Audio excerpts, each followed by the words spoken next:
إلا الله وحده لا شريك له وأشهد أن سيدنا ومولانا محمدا عبده ورسوله أما بعد فأعوذ بالله من الشيطان الرجيم بسم الله الرحمن الرحيم واعتصموا بحبل الله جميعا ولا تفرقوا واذكروا نعمة الله عليكم إذ كنتم أعداء فألف بين قلوبكم فأصبحتم بنعمته إخوانا وقال النبي صلى الله تعالى عليه وسلم المسلم أخو المسلم لا يخذله لا يظلمه بحسب امرئ من الشر أن يحقر أخاه المسلم وقال النبي صلى الله تعالى عليه وسلم إنما بعثت لأتمم مكارم الأخلاق أو كما قال.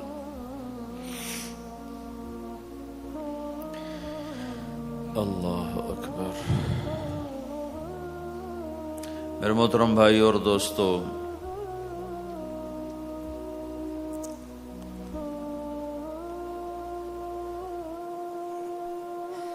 اسلام ایک زندگی گزارنے کا طریقہ ہے. صرف چند عبادات کا نام اسلام نہیں، یہ پوری ایک زندگی ہے.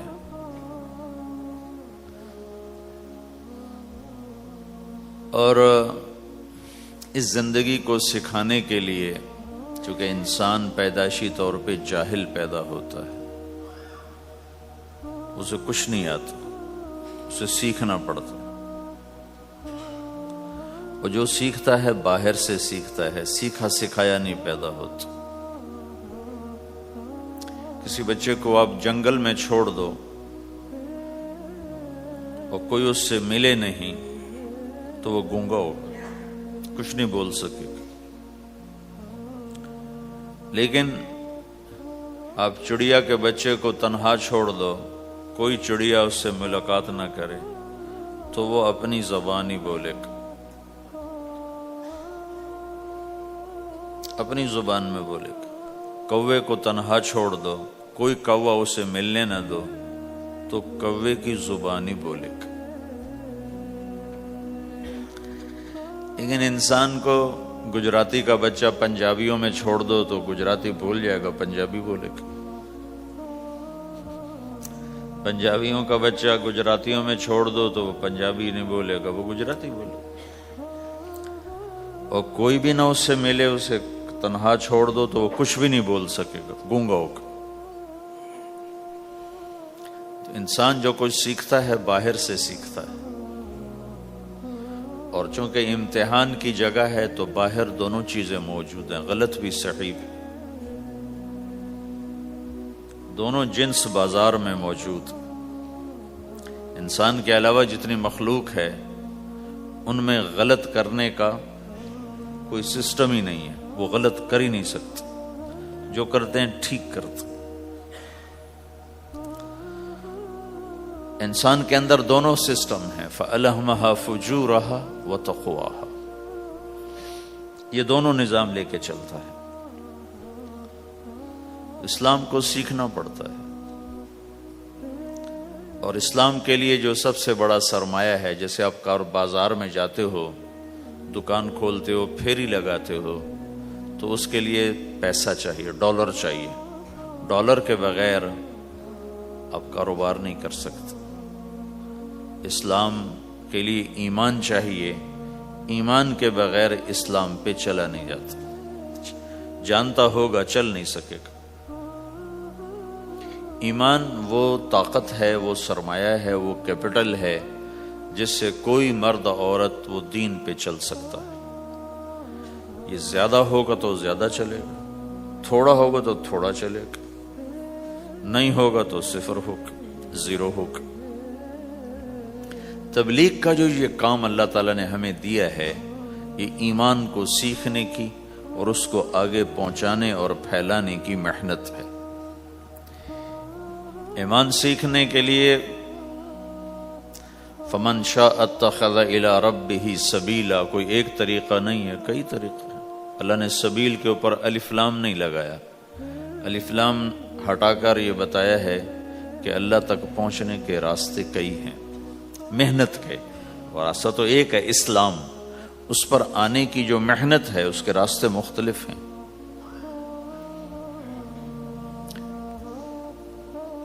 ہاں، آگے پہنچانے کے لیے تبلیغ کے سوا اور کوئی راستہ کوئی نہیں۔ یہاں آ کر تبلیغ منفرد کا کام منفرد ہو جاتا ہے کہ کسی محنت میں گشت کوئی نہیں سوائے تبلیغ، صرف تبلیغ ہے جس میں گشت ہے کہ خود چل کے جاؤ۔ اگر میرے پاس وہ میرے کالج کا لڑکا نہ آتا تو مجھے تو نہیں پتا تھا تبلیغ کیا چیز،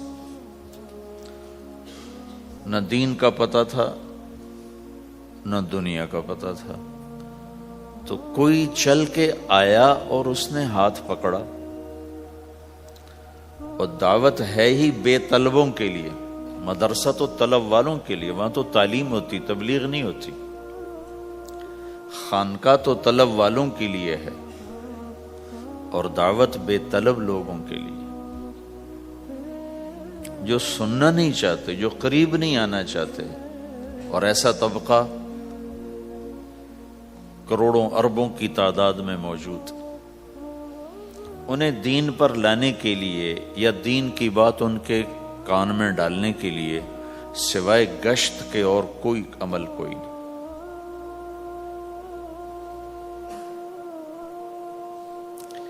میں پشاور گیا تو جماعت میں انہوں نے کہا جی یہاں ایک وکیل صاحب ہیں، تبلیغ والوں کو بہت گالیاں دیتے ہیں، شکل دیکھتے ہی گالیاں دینا شروع کرتے ہیں۔ آپ کے علاقے کے؟ آپ کے علاقے کے؟ میں کہا اچھا ملاؤ۔ پشاور میں رہتا تھا، وکالت کرتا تھا، میرے علاقے کا میاں چنو ایک چھوٹا سا ٹاؤن ہے وہاں کا تھا، میں اس کے قریب تلمبا ایک چھوٹا سا ٹاؤن ہے میں وہاں۔ تو جب ہم ان کے دروازے پر گئے اور نوک کیا تو دروازہ کھلتے ہی انہوں نے وہی کام شروع کر دیا، دیکھتے ہی۔ اور کہا میں نے تمہیں کتنی دفعہ کہا ہے، وہ جو مقامی، کہ تبلیغ والوں کو میرے دروازے پر مت لایا کرو۔ تو اب بتاؤ، میں اگر یہ تبلیغ کے رگڑے نہ لگے ہوتے تو میں تو 2 تھپڑ اس کے منہ پہ مارتا، یا مفتی صاحب کی طرف فتویٰ سناتا، تو اسلام سے خارج ہو گیا ہے، توبہ کر۔ میں نے اس سے کہا بھائی میں تو تبلیغی بن کے آپ کے پاس نہیں آیا، میں تو اس لیے آیا ہوں کہ مجھے پتہ چلا کہ آپ میاں چنو کے ہیں اور میں تو لمبے کا ہوں، تو میں تو اس لیے آپ کو ملنے آیا ہوں۔ تو ایسے ہوا، اچھا آپ تو لمبے کے ہو؟ میں نے کہا تو لمبے کا ہوں۔ کہو اچھا اچھا اچھا، بڑی مہربانی، فرمائیے۔ میں نے کہا فرمائیے ایسے تو نہیں ہوگا، گھر بٹھاؤ پھر فرمائیے ہوگا۔ تو اس نے دروازہ کھولا، ہمیں بٹھایا، میں نے کوئی تبلیغ کی بات نہیں کی، چائے وائے پلائی۔ تو میرے والد صاحب اپنے علاقے کے مشہور آدمی تھے، تو جب میں نے اپنا تعارف کرایا تو وہ اور خوش ہو گیا، کہا تو آپ کے باپ کا الیکشن تو میں نے لڑا ہے، ان کے لیے ووٹ مانگنا۔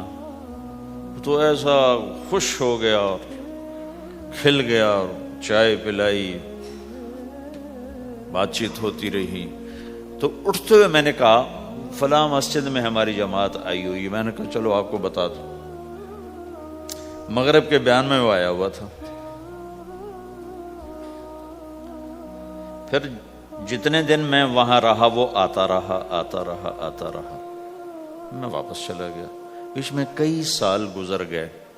لاہور کیولری گراؤنڈ ایک مشہور جگہ، وہاں میرا بیان تھا۔ جو کرکٹر آئے ہوئے تھے، ان کو ہم نیا سعید انور، انضمام، مشتاق، ان کو ہم قریب کر رہے تھے، اس وقت نئے ان کو قریب کر رہے تھے، تو یہ لوگ آئے ہوئے تھے۔ تو بیان کے بعد ان کو لے کر ہم ایک کمرے میں بیٹھے، اس کمرے کی دیوار شیشے کی تھی، تو لوگ اندر آنے کی کوشش کر رہے تھے، تو ان پہرے والے ان کو روک رہے تھے۔ تو اس میں سے ایک آدمی منہ اوپر کر کے میری طرف سے اشارہ کرے، تو میں نے دیکھا تو ایک آدمی کی بڑی داڑھی اور وہ مجھے ایسے ایسے اشارہ کر رہا ہے. میں نے نہیں پہچانا.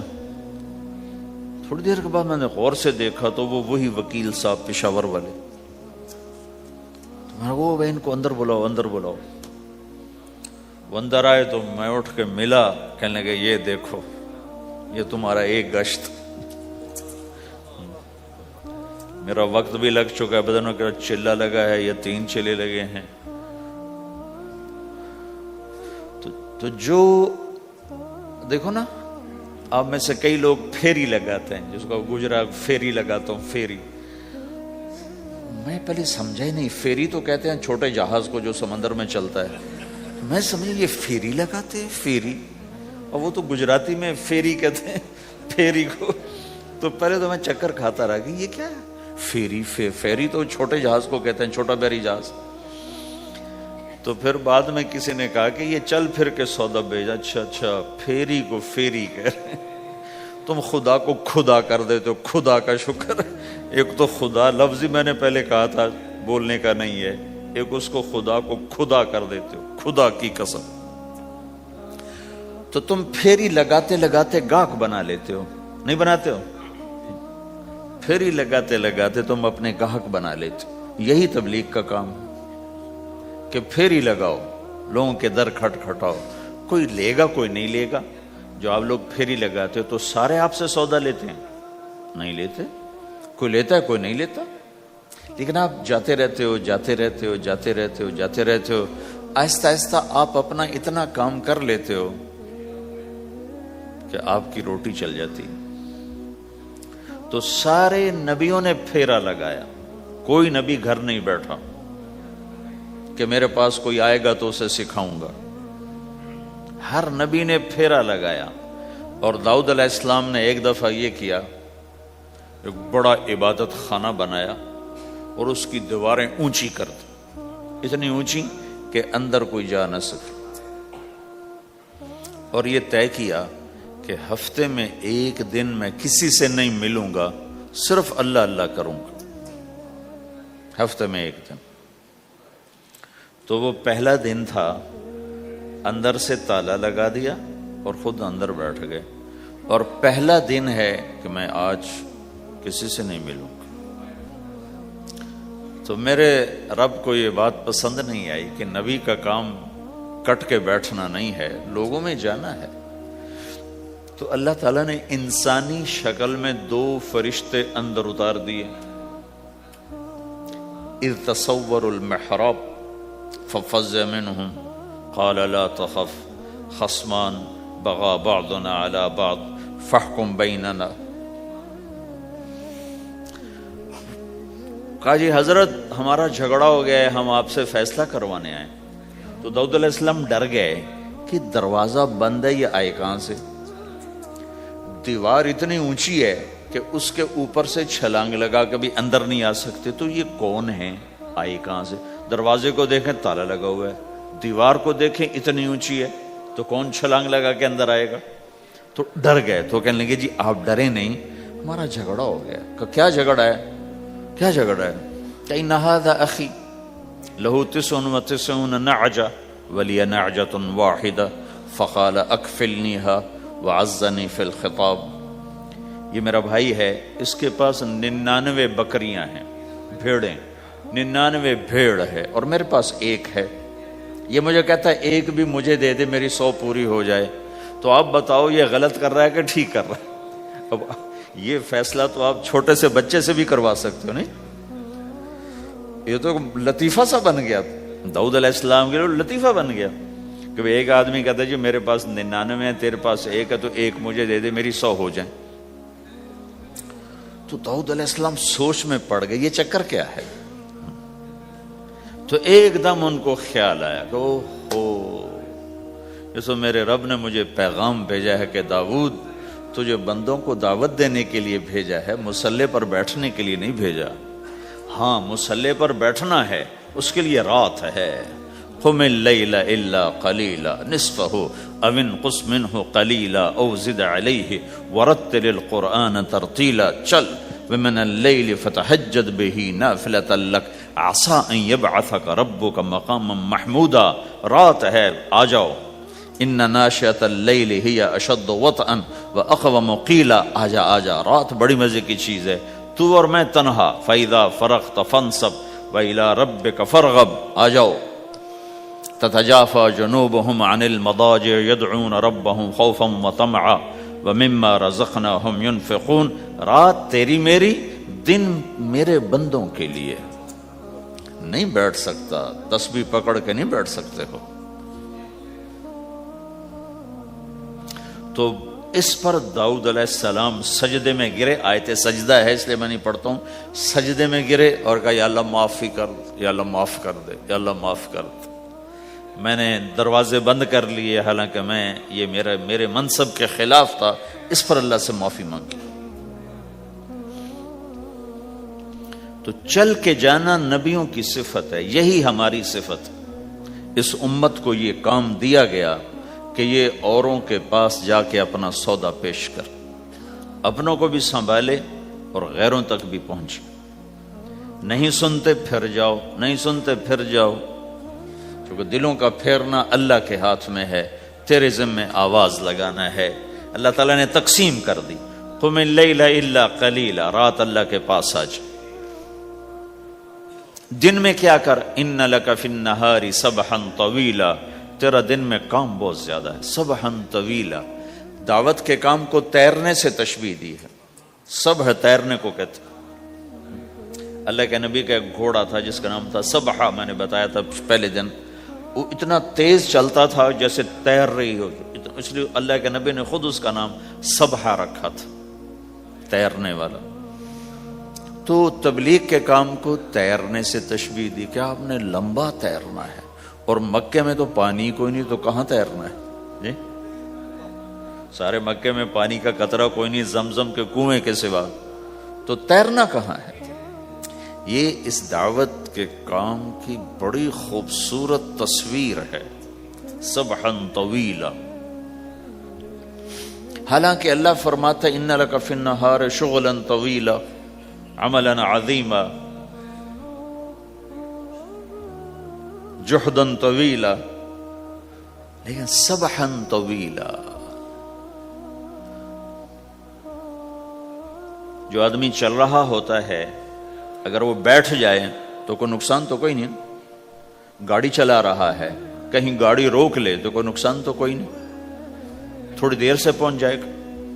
کہیں گاڑی کھڑی کر کے کافی پینے لگ گیا تو کوئی مسئلہ تو کوئی نہیں ہے، آدھا گھنٹہ دیر سے گھر پہنچ جائے گا۔ تیرنے والا پانی میں اتر گیا، اب یہ رک سکتا ہے؟ کیوں بھائی؟ اگر یہ کافی پینے کا ارادہ کرے تو کہاں جائے گا؟ تو مچھلی کے پیٹ میں جائے گا۔ پانی میں اترنے کے بعد اختیار ختم ہے، اب تیرنا ہے۔ کہاں تک؟ دوسرا کنارہ جب تک ہاتھ میں نہیں آتا تیرنا ہے، سبحا طویلا۔ جب تک آخرت کا کنارہ ہاتھ میں نہیں آتا، اے میرے نبی تجھے دعوت کا کام کرتے ہی رہنا ہے، کرتے ہی رہنا ہے، کرتے ہی رہنا ہے، تیری چھٹی کوئی نہیں۔ سبحن میں یہ اشارہ تھا کہ چھٹی کوئی نہیں، یہ موت تک کا کام ہے۔ وَاعْبُدْ رَبَّكَ حَتَّى يَأْتِيَكَ الْيَقِينُ۔ آئے ہائے، جب یہ آیت اتری یا ایھا المدثر قم فانذر وربک فکبر، اے میرے محبوب اٹھ جا، اٹھ جا، میرا پیغام سنا، تو لیٹا ہوا ہے۔ تو اس پر آپ نے کہا خدیجہ انقطع ایام النوم والراحہ، میرے آرام کے دن چلے گئے، میرے سونے کے دن چلے گئے، میرے رب نے مجھے کہا ہے اٹھ جا اور میرا پیغام سنا۔ تو اس وقت تو کوئی جاننے والا نہیں تھا، تو پہلے آپ چپ کے بات فرما رہے تھے، پھر اللہ نے کہا کھل کے کہہ، تو پھر آپ نے کہا میں خدیجہ میں کس کو کہوں، میری کون سنے گا، من ادعو من یستجیب۔ تو حضرت خدیجہ نے عرض کی یا رسول اللہ آپ دعوت دینے میں پہل کریں، میں لبیک کہنے میں پہل کرتی ہوں۔ تو بھائیو، دعوت ہمارا سرمایہ ہے، دعوت سے ایمان بنتا ہے، ایمان سے عمل بنتا ہے۔ تو اگر آپ اس دعوت میں حرکت کرتے رہو گے، ان لک فی النہار سبحا طویلا، کل میں نے اس پر تھوڑی تفصیل سے بات کر دی تھی، آج میں اس سے اگلی بات کرنا چاہتا ہوں۔ لیکن اس کو بار بار سننا اس لیے ضروری ہے کہ آدمی بڑی جلدی بھول جاتا ہے، اور نفع سامنے نہ ہو تو اس کے لیے قدم اٹھانا، مال لگانا مشکل ہو جاتا ہے۔ آپ پھیری بھی تو لگاتے ہو، تو شام کو پیسہ ہاتھ میں آتا ہے تو تھکاوٹ چلی جاتی۔ میں نے ایک شخص سے کہا تھوڑا تبلیغ میں وقت دے دو بھائی، کہا جی مجھے گولیاں لگی تھیں تو اس کے بعد میرے بدن میں درد ہوتا ہے تو میں ٹائم نہیں دے سکتا، لیکن میں اسے دیکھتا تھا وہ صبح سے شام تک اپنے دکان پہ کھڑا ہوتا تھا، کھڑا ہو کے کام کرتا تھا۔ تو ایک دن میں نے اس سے پوچھا یہ تو دکان پہ کھڑا ہوتا ہے، اس کا درد تمہیں نہیں ہوتا؟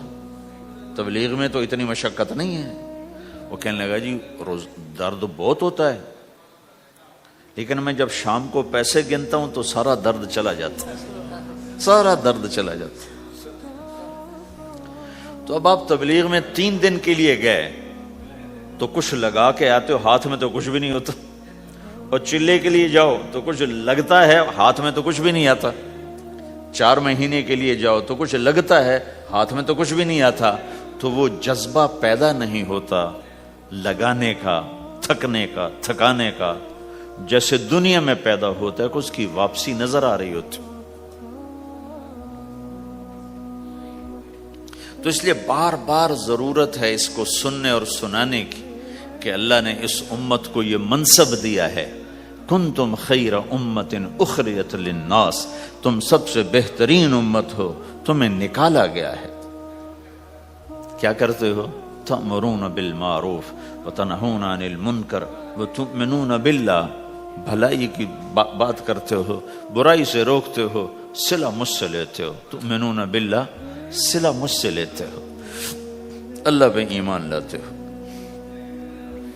کل بھی میں نے کہا تھا کہ ہر مسلمان کے ذمہ دعوت ہے، عمل کرے یا نہ کرے۔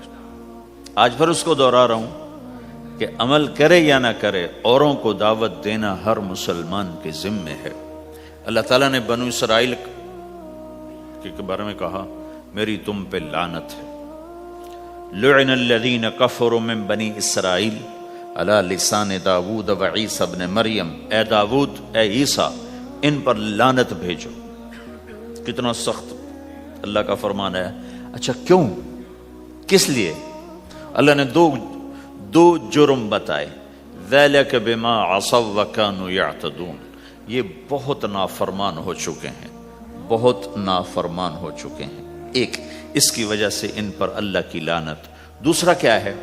کانوا لا یتناہون عن منکر فعلوہ، جو گناہ خود کر رہے ہوتے ہیں اس سے اوروں کو نہیں روکتے۔ کانوا لا یتناہون، نہیں روکتے تھے، عن منکر، اس گناہ سے، فعلوہ، جسے وہ خود کر رہے ہوتے تھے۔ تو اس سے پتہ چلا کہ اگر کوئی نافرمانی بھی کر رہا ہے تو کسی کو اگر دیکھتا ہے نافرمانی کرتے تو اسے سمجھانا اس کے ذمے ہے۔ یعنی اللہ تعالیٰ نے اللہ یوں کہہ رہا ہے کہ کم وقت خود تو برائی کر رہا تھا تو کسی کو روکتا تو صحیح۔ دونوں ہی کام نہیں کیے، نہ خود چھوڑا نہ کسی اور کو روکا۔ تو بھائیو، حرکت کرتے رہنا، اس حرکت میں بڑی طاقت ہے۔ ساری کائنات حرکت میں، اگر رک جائے تو تباہی۔ زمین حرکت کر رہی ہے، سورج حرکت کر رہا ہے، چاند، ستارے، ہر شے حرکت میں۔ تمہاری زمین 66,000 کلومیٹر فی گھنٹہ کی رفتار سے روزانہ بھاگی جا رہی۔ پتہ چلا کہ پاناما بمے دونوں سمندروں کے 66,000 کلومیٹر فی گھنٹہ کی رفتار سے دوڑا جا رہا ہے۔ تمہارا سورج 6 لاکھ میل 9 لاکھ کلومیٹر فی گھنٹہ کی رفتار سے دوڑتا جا رہا ہے۔ حرکت کے ساتھ زندگی ہے، حرکت ختم ہوگی زندگی ختم ہو جائے گی۔ اب لوگوں نے حرکت کی، اپنے ملکوں کو چھوڑ کر آئے، اللہ نے آپ کو روزگار دے دیا، باعزت روزگار دے دیا۔ تو بھائیو، اللہ کے دین کے لیے حرکت کرتے رہنا، عمل بھی آ جائے گا انشاءاللہ، ایک دن دیکھو گے زندگی بدلے گی۔ ہمارے بزرگ تھے ساتھی فوت ہو گئے، تو ان کا بیٹا PIA میں کیپٹن تھا، جہاز اڑاتا تھا. تو انہوں نے کہا بیٹا نماز پڑھ لیا کر. کہا ابا فرصت نہیں ملتی، بہت کام ہوتے.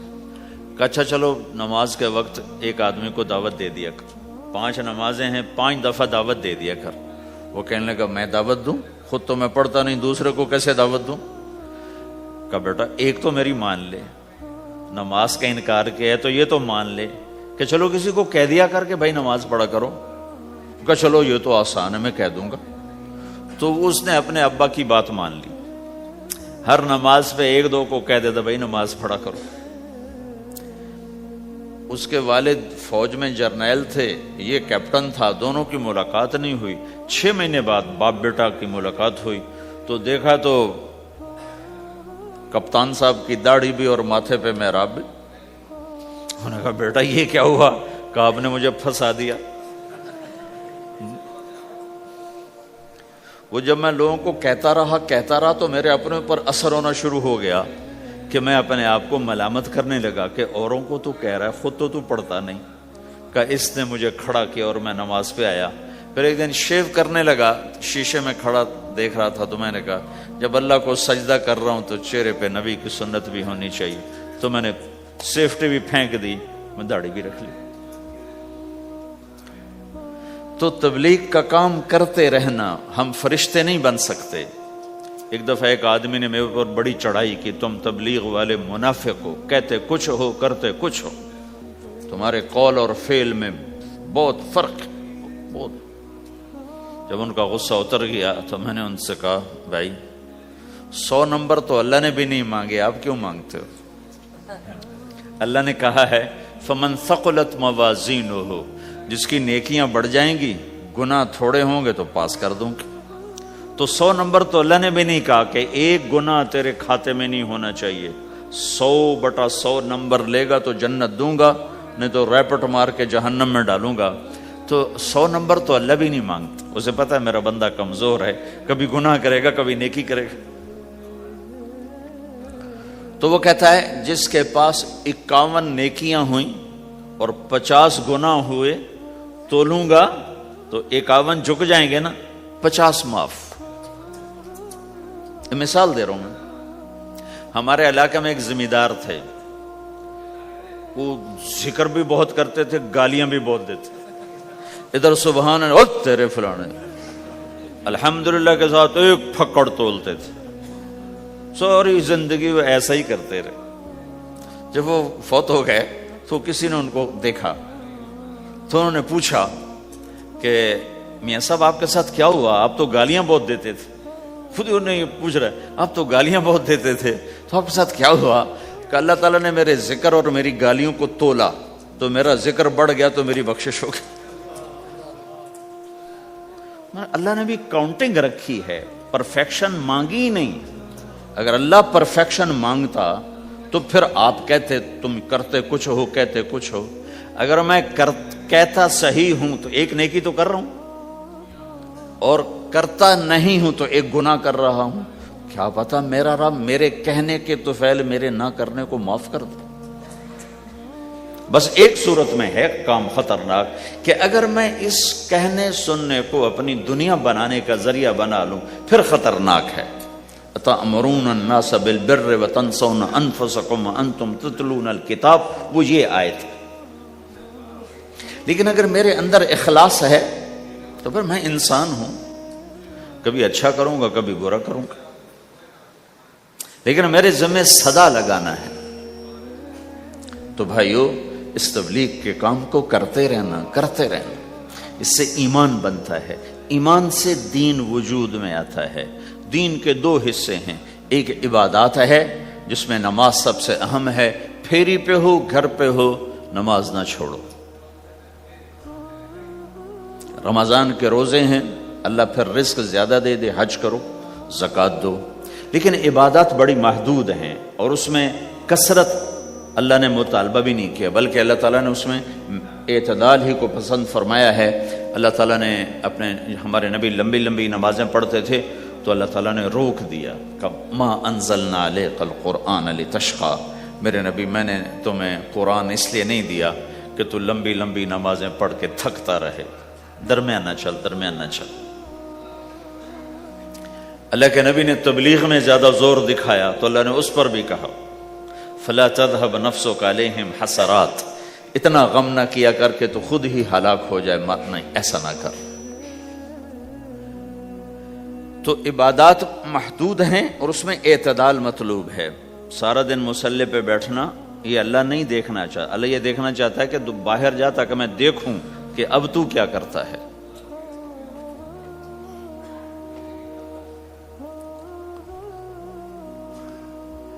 دوسرا حصہ اس کا اخلاقیات ہیں، آپس کی معاشرت ہے۔ دین جو اثر انداز ہوتا ہے وہ معاشرت سے اثر انداز ہوتا ہے، عبادت سے نہیں، عبادات سے نہیں۔ عبادت تو مسجد کے اندر ہے یا مصلی پر گھر کے اندر ہے، روزہ اندر کی چیز ہے، حج بیت اللہ میں ہے، زکوٰۃ مسلمان کو دی جاتی ہے۔ تو دنیا میں دین پھیلنے کے لیے اور اپنوں کو دین کے قریب کرنے کے لیے جو سب سے بڑا عمل ہے وہ بھائیو اچھے اخلاق ہے۔ یہ دوسرا حصہ میں آج بیان کرنا چاہتا ہوں۔ اللہ کے نبی نے فرمایا ایو عرل اسلام اوثق، مجھے بتاؤ اسلام کا سب سے مضبوط عمل کیا ہے؟ تو صحابہ نے کہا الجہاد، یا رسول اللہ جہاد۔ اسلام کا سب سے مضبوط عمل کیا ہے؟ صحابہ نے کہا جہاد۔ تو آپ نے کہا وحسن وما هو به، ہاں جہاد بہت اچھا عمل ہے لیکن سب سے بڑا عمل نہیں ہے، سب سے مضبوط عمل نہیں ہے۔ ان کا جی الصلاۃ، نماز۔ تو ہم نے کہا ہاں وحسنۃ وما هي بها، نماز بھی بہت اچھی چیز ہے لیکن وہ نہیں جو میں پوچھ رہا ہوں، سب سے اعلیٰ، سب سے اوپر، سب سے مضبوط نہیں۔ تو انہوں نے کہا جی الحج، حج۔ تو آپ نے کہا حج بھی بہت اچھا عمل ہے لیکن وہ نہیں جو میں نے پوچھا ہے۔ پھر صحابہ نے کہا جی روزہ، آپ کا روزہ بھی بہت اچھا ہے لیکن وہ نہیں جو میں نے پوچھا ہے۔ تو پھر صحابہ نے کہا یا رسول اللہ پھر آپ ہی بتائیں، ہمیں تو نہیں پتا۔ تو ہمارے نبی عبادات سے اوپر لا رہے ہیں، اپنے ساتھیوں کو عبادات پہ قائم کر دیا۔ ہر آدمی نمازی بن چکا ہے، ہر آدمی روزے دار بن چکا ہے، ہر آدمی مالدار زکوٰۃ دینے والا بن چکا ہے، اور ہر آدمی حج کا جذبہ پیدا کر چکا ہے۔ اب آپ ان کو اخلاق پہ لانا چاہتے ہیں، چونکہ اسلام کی تکمیل اخلاق سے ہے۔ اسلام کو تشبیہ دی گئی ہے گھر کے ساتھ، بنی الاسلام علی خمس، تو بنیا کا لفظ عمارت پر بولا جاتا ہے۔ تو اسلام کی بنیاد میں ہے کلمہ، نماز، روزہ، حج، زکوٰۃ۔ اگر اس مسجد کی بنیادیں بھر دی جائیں تو اس کو مسجد تو نہیں کہیں گے نا۔ ہاں جی بنیادیں ڈال دی ہیں، چھت ڈالنی ہے، جب چھت پڑے گی تو پھر یہ مسجد کہلائے گی۔ تو اسلام کی بنیاد قائم ہو چکی تھی، اب آپ چھت ڈالنا چاہتے تھے۔ چھت کیا ہے؟ وہ اچھے اخلاق ہیں، تو اب آپ ان کو اوپر لا رہے ہیں، اوپر لا رہے ہیں۔ تو آپ نے جب پوچھا تو انہوں نے وہی کہا جو انہوں نے ابھی سیکھا تھا، نماز، روزہ، جہاد، حج، لیکن آپ نے سب کی نفی کر دی، نہیں یہ بھی نہیں، یہ بھی نہیں، یہ بھی نہیں، یہ بھی نہیں۔ کہا اچھا یا رسول اللہ آپ بتائیں۔ تو آپ نے فرمایا ان اوثق عرى الاسلام الحب للہ والبغض للہ، اسلام کا سب سے مضبوط عمل وہ آپس میں اللہ کے لیے محبت کرنا ہے۔ اسلام کا سب سے مضبوط عمل وہ آپس میں اللہ کے لیے محبت کرنا ہے۔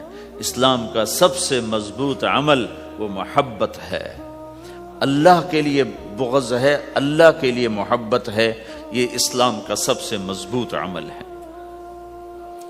تو بھائیو یہ چھوٹا سا معاشرہ اسلامی بن جائے، اس کے لیے بنیاد میں نے پہلے بتا دی، اب چھت بتا رہا ہوں، وہ ہیں اچھے اخلاق۔ اللہ تعالیٰ نے جب ہمارے نبی نے نماز لمبی پڑھی تو اللہ نے کہا درمیانی پڑھو، میں نے ابھی بتایا۔ تبلیغ میں دکھ زیادہ جھیلا تو اللہ نے کہا درمیانہ چلو۔ لیکن جب اللہ کے نبی نے اخلاق بلند کیے، اخلاق، تو اس پر بھی اللہ تعالیٰ فرماتا میرے نبی ذرا اتنا نرم نہ ہو، تھوڑا سا سختی دکھا، آنکھیں دکھا۔ تھوڑا شوشاں کر ہیں تو میرے رب نے کیا کہا؟ واہ، میرے رب نے آپ کے اخلاق کی جیسی تعریف کی ہے آپ کے کسی عمل کی ایسی تعریف نہیں کی۔ نماز کو کہا معتدل اعتدال، دعوت کو کہا اعتدال، اور اخلاق کو کیا کہا؟ انک لعلی خلق عظیم، اور اس کو طاقت پہنچائی قسم اٹھا کے نون، پھر قسم اٹھائی قلم کی جو علم کا ذریعہ ہے، والقلم وما یسطرون، مجھے قسم ہے قلم اور اس کی تحریر کی، ما انت بنعمت ربک بمجنون وان لک لاجرا غیر ممنون۔ ان دو آیتوں کو چھوڑ کر اگلی جو آیت آ رہی، وانک لعلی خلق عظیم، اے میرے محبوب میں قسم اٹھاتا ہوں قلم اور اس کی تحریر کی، تیرے اخلاق بڑے عالی شان ہیں۔ یہ نہیں کہا تیرے اخلاق بڑے عالی ہیں، انک لعلی، علا کا یہاں بہت عظیم الشان کردار ہے۔ علا یہ بتا رہا ہے کہ اے میرے نبی جتنے اخلاق تصور کیے جا سکتے ہیں وہ سب تیرے تابع ہو چکے ہیں، اور تو ان پہ سوار ہو چکا ہے، تو ان پہ چھا چکا ہے۔ علا چھا جانے کے لیے ہوتا ہے کہ تمام اخلاق تیرے غلام ہو چکے ہیں۔ ایک دفعہ آپ نے فرمایا اچھے اخلاق 360 قسم ہیں، 360 قسم، 360 صفات کا مجموعہ اچھے اخلاق۔ کوئی ایک صفت کسی کو مل گئی تو جنت میں چلا جائے گا۔ تو ابو بکر رضی اللہ عنہ سامنے بیٹھے تھے، کہنے لگے یا رسول اللہ افی منہا شیء، ان 360 میں کوئی میرے اندر بھی کچھ ہے؟ تو آپ نے کہا تیرے اندر سارے کا سارا، کوئی کمی کوئی نہیں، پورے۔ یہ آپ نے اور کسی کو نہیں کہا، صرف آپ نے یہ ابو بکر سے فرمایا کہ ابو بکر تیرے اندر پورے اخلاق 360۔ تو بھائیو، آپس کی محبت اور اچھے اخلاق یہ اسلام کا سب سے چوٹی کا سبق، سب سے اعلیٰ درجے کا سبق۔ اب ایک حدیث میں جو حدیث جبریل کہلاتی ہے، وہ انسانی شکل میں آ کر پوچھتے ہیں یا رسول اللہ اسلام کیا ہے؟ تو آپ کہتے ہیں کلمہ، نماز، روزہ، حج، زکوٰۃ، یہ اسلام ہے۔ یہی سوال اب آخری حج کا موقع آ چکا ہے، اب اسلام 9 سال آگے، 10 سال آگے جا چکا ہے اور اس کی شکل مکمل ہو چکی ہے۔ تو عمر بن عبسہ رضی اللہ تعالیٰ عنہ یہ آخری حج کے موقع پر آپ سے ملتے ہیں اور آ کر یہ آپ سے پوچھتے ہیں یا رسول اللہ مل اسلام؟ سوال ایک ہے، مل اسلام؟ شروع میں مدینے کے داخلے کے شروع میں جبریل انسانی شکل میں آتے ہیں اور کہتے ہیں مل اسلام، اسلام کیا ہے؟ تو آپ کہتے ہیں کلمہ، نماز، روزہ، حج، زکوٰۃ۔ اب یہی سوال 10 سال کے بعد یا 9 سال کے بعد عمر بن عبسہ کہتے ہیں یا رسول اللہ مل اسلام، اسلام کیا ہے؟ تو اب جواب سنو، آپ نے فرمایا اطعام الطعام وطیب الکلام، میٹھا بول بولنا اور کھانا کھلانا۔ کسی سے میٹھا بول بولنا کتنا عظیم ہے میرے نبی کی، میرے اللہ کی بارگاہ میں، کہ آپ نے فرمایا ابتسامک فی وجہ اخیک صدقہ، تو اگر کسی مسلمان کو ہنس کے مل لے تو یہ بھی تیرے لیے صدقے کا ثواب ہے، صدقہ لکھا جائے گا۔ جبریل کہتے ہیں یا رسول اللہ مل ایمان، ایمان کیا ہے؟ تو آپ فرماتے ہیں اللہ کو ماننا، فرشتوں کو ماننا، نبیوں کو ماننا، کتابوں کو ماننا، تقدیر کو ماننا، موت کے بعد کی زندگی کا اقرار کرنا، ان تؤمن باللہ وملائکتہ وکتبہ ورسلہ وبالبعث بعد الموت۔ یہ ہے ابتدائی جواب۔ اب یہی سوال عمر بن عبسہ کرتے ہیں 9 سال کے بعد، یا رسول اللہ مل ایمان، ایمان کیا ہے؟ تو آپ نے فرمایا الصبر والسماحہ، صبر کرنا، معاف کرنا۔ سوال ایک ہے، جواب 2 ہیں، کیوں کہ جگہ اور نوعیت بدل چکی ہے۔ ابتدائے اسلام ہے تو عبادات بتائی جا رہی ہیں، انتہائی اسلام ہے تو اخلاق بتائے جا رہے ہیں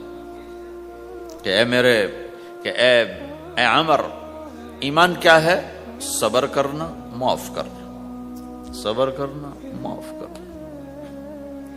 تو بھائیو، جو ہمارا معاشرہ بنے گا اسلامی، گھر میں باہر، وہ بنے گا اچھے اخلاق سے، عبادت سے نہیں، علم سے نہیں، تبلیغ سے نہیں، وہ بنے گا اچھے اخلاق سے، میٹھے بول بولنے سے، درگزر کرنے سے، معاف کرنے سے، سہ جانے سے، اور بازار میں سچائی. بازار میں میٹھا بول نہیں، وہ تو ہر تاجر مسکرا کے ملتا ہے. ہاں وہ تو کاروبار ہے مسکرانا. سچا بول. الصدق ینجی والکذب یہلک، میرے نبی نے فرمایا سچ نجات دیتا ہے اور جھوٹ ہلاک کر دیتا ہے. تو بازار کے اخلاق ہیں صحیح بولنا، صحیح تولنا، دھوکہ نہ دینا. میرے نبی سے پوچھا گیا یا رسول اللہ مسلمان بزدل ہو سکتا ہے، ڈرپوک؟ آپ نے کہا ہو سکتا ہے. کہ یا رسول اللہ مسلمان بخیل ہو سکتا ہے، بخیل کنجوس؟ آپ نے کہا ہو سکتا ہے. کہ یا رسول اللہ مسلمان جھوٹ بول سکتا ہے؟ آپ نے کہا جھوٹ نہیں بول سکتا. آپ نے فرمایا میں اپنے امت میں ہر عیب کی توقع رکھتا ہوں کہ میرا امتی ہر گناہ کر سکتا ہے لیکن دو کام نہیں کر سکے گا اگر وہ میرا امتی ہے. ایک جھوٹ کبھی نہیں بولے گا، ایک دھوکہ کبھی نہیں دے گا. اور یہ دونوں کام ہمارے پورے عروج پر ہیں. تو مسلمان دھوکہ نہیں دیتا کسی کو، مسلمان جھوٹ نہیں بولتا.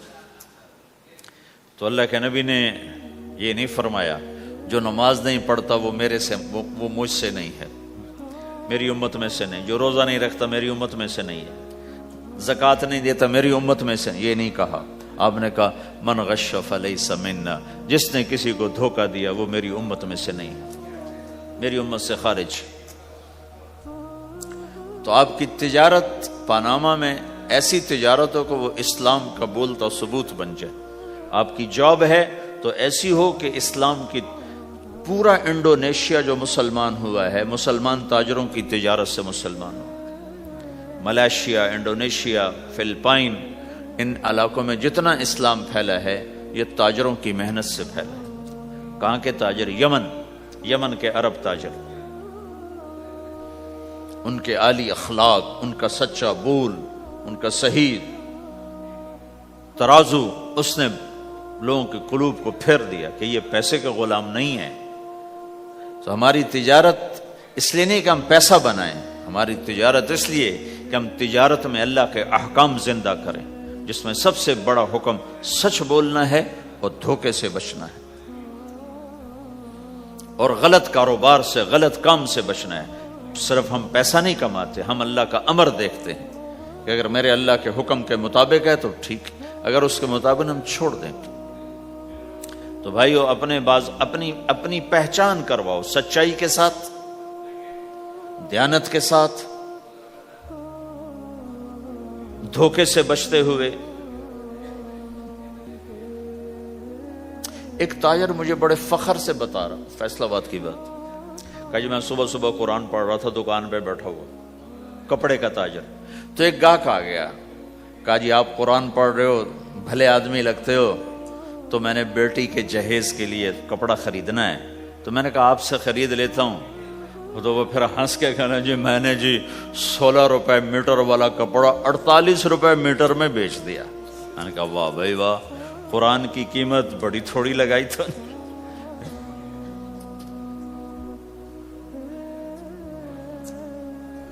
ہائے ہائے ہائے ہائے، اس کو شرم بھی نہیں آ رہی اس بات پر، احساس ہی کوئی نہیں کہ اس نے قرآن پڑھتے دیکھ کر اعتماد کیا اور اس نے قرآن سے ہی اس کو دھوکہ دیا کہ پورے بازار میں 16 روپے گز ہے وہ کپڑا، وہ 48 روپے اس کو بیچ رہا ہے. اگر اپنے نبی کی بات سنو، آپ نے کہا سچا تاجر قیامت کے دن نبیوں کے ساتھ کھڑا کیا جائے گا. کیوں؟ کہ ہر موقع پہ جھوٹ بولا جا سکتا ہے، پروفٹ کمایا جا سکتا ہے، دھوکہ دیا جا سکتا ہے، فراڈ کیا جا سکتا ہے، اور اس سے بچتا ہے بچتا ہے بچتا ہے بچتا ہے. نہ اپنوں کو دھوکہ دیتا ہے نہ غیروں کو دھوکہ دیتا ہے.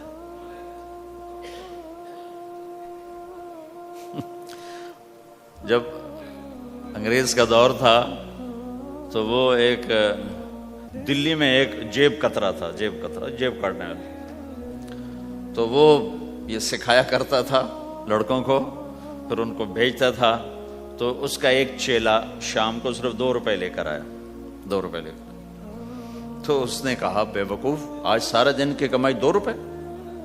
کہ استاد آج بہت بڑا مال مارا تھا، لیکن میں نے دیکھا تو وہ ایک گورا تھا، انگریز تھا، تو مجھے خیال آیا اگر قیامت کا دن عیسیٰ علیہ السلام نے میرے نبی کو گلہ دے دیا کہ تیرے امتی نے میرے امتی کی جیب کاٹی تھی، تو میں اپنے نبی کو کیا جواب دوں گا؟ تو میں نے جا کر اس کو واپس کر دیا، ابھی اپنے کے کھسکا کے لایا ہوں 2 روپے۔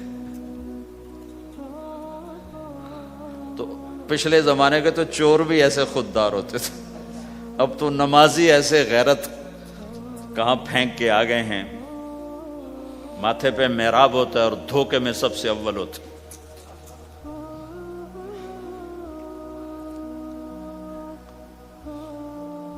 تو ہمارا اسلام صرف اس مسجد کی 4 دیواری میں نہیں ہے، ہمارا اسلام تو بارش کے قطروں کی طرح پھیلا ہوا ہے، آسمان کی بلندی ہے، آسمان کی وسعت ہے، جیسے اس سے زیادہ ہمارے دین کی وسعت ہے۔ تو آپ کسی دفتر میں ہو یا اپنے کاروبار میں ہو تو اس میں بھی اللہ کے نبی نے آپ کو طریقہ بتایا ہے۔ تو بازار کے اخلاق ہیں مسکرانا نہیں، بازار کے اخلاق ہیں سچ بولنا، صحیح دینا، صحیح تولنا، صحیح سودے کا عیب بتانا۔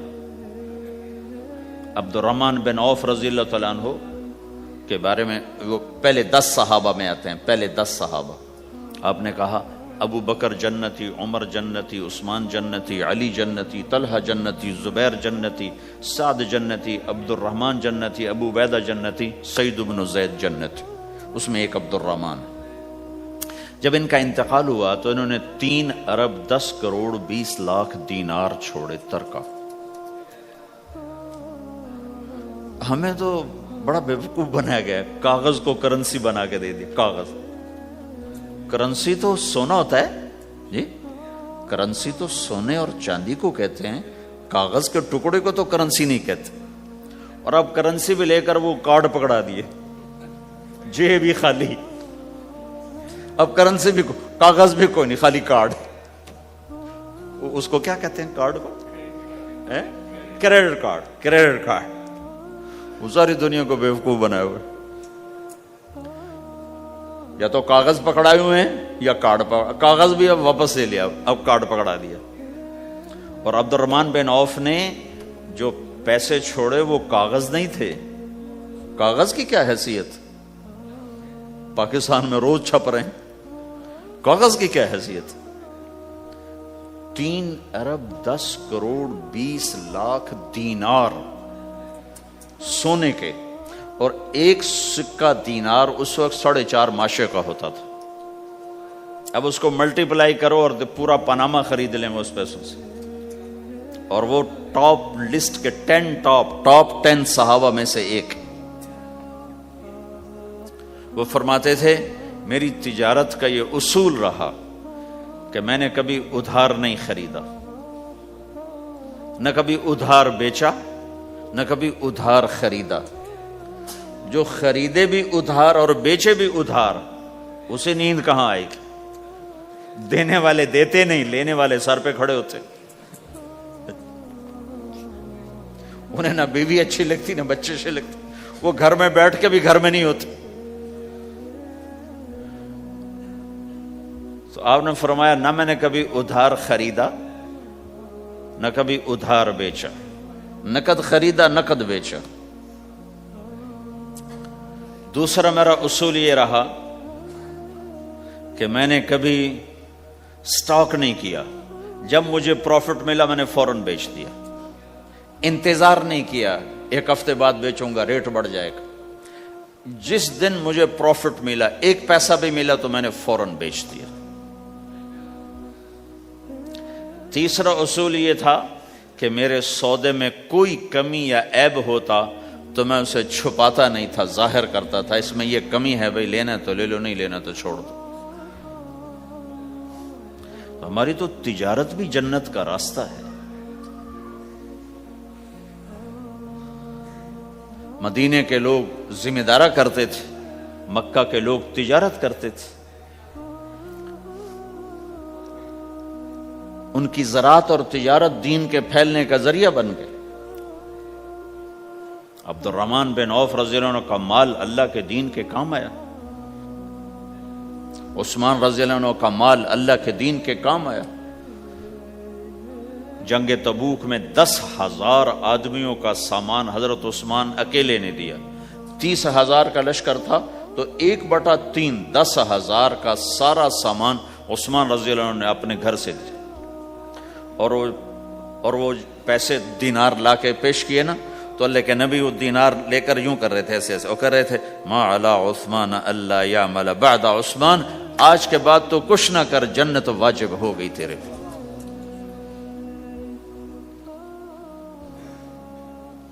تو بھائیو، ہمارا دین صرف ہمیں عبادت نہیں بتاتا،